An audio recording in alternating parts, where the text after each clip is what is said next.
स्वागत है आपका अंधेरा राज में। आज की कहानी एक शपित हवली की है, जिसका राज सुन के आपके होश उड़ जाएंगे। गांव के एक कोने में एक पुरानी हवली है। लोग कहते हैं कि उस हवली से रात को चीखने की आवाज आती है, दरवाजे अपने आप खुल जाते हैं और कभी कभी एक औरत की रूह वहां दिख जाती है। कोई भी उस हवली के पास नहीं जाता, क्योंकि जो भी गया वापस कभी नहीं आया। ये कहानी शुरू होती है तीन दोस्तों, रावी, इमरान और कुणाल से। तीनों थ्रिल और एडवेंचर के शौकीन थे। उन्होंने डिसाइड किया कि हवली के अंदर जाकर डॉक्यूमेंट्री बनाएंगे।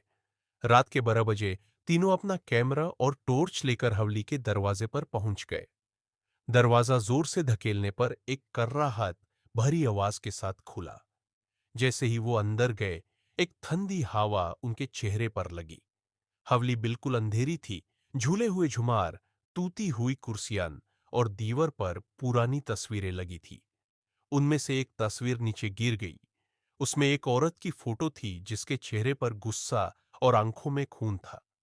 कुणाल डरा हुआ बोला, यार मुझे लगता है हमसे बड़ी गलती हो गई है। और तभी एक औरत की हंसी गूंज उठी, हप हप हप हप। तीनों का खून जम गया। आवाज आती थी पर सामने कोई नहीं था। जैसे जैसे वो आगे बढ़े, उन्हें एक कमरे में एक बड़ा आईना मिला। आईने में उनका रिफ्लेक्शन था, लेकिन एक चौथा चेहरा भी था, एक औरत का। वो औरत उनके बिल्कुल पीछे खड़ी थी। पीछे मुड़कर देखा तो कोई नहीं था, पर आने में उसकी लाल आंखें अब भी उन्हें घूर रही थी। अचानक उन्हें एक पुरानी डायरी मिली। उसमें लिखा था, मैं रुक्मिनी अपने पाती के हाथों कत्ल हुई। मेरा लहू इन दीवारों में बसा है। जब तक कोई मुझे इंसाफ नहीं दिलाएगा, मैं इस हावली में कैद रहूंगी। डायरी के नीचे खून से लिखा था, मुझे आजाद करो, वरना तुम भी यहां से नहीं जा पाओगे। इतना पढ़ते ही हवेली का दरवाजा जोर से बंद हो गया।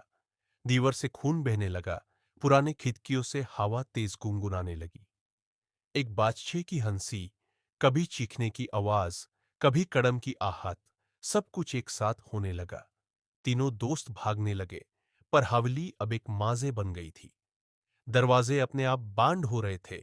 सीढ़ियां कभी लंबी कभी छोटी हो रही थी, जैसे कोई उन्हें क्वाइट कर रहा हो। अचानक कुणाल को एक पुराने पलंग के नीचे से हाथ पकड़ लेता है। रवि को एक औरत की परछाई दिखाई देती है, जो धीरे धीरे उसकी तरफ चल रही थी। इमरान के कान के पास एक आवाज आती है, तुम भी यही रह जाओगे। उनका कैमरा सब रिकॉर्ड कर रहा था। लास्ट फुटेज में सिर्फ उनके चिल्लाने की आवाज, एक औरत की लाल आंखें और फिर सन्नाटा था। अगली सुबह गांव के लोगों को हवेली के बाहर एक कैमरा मिला।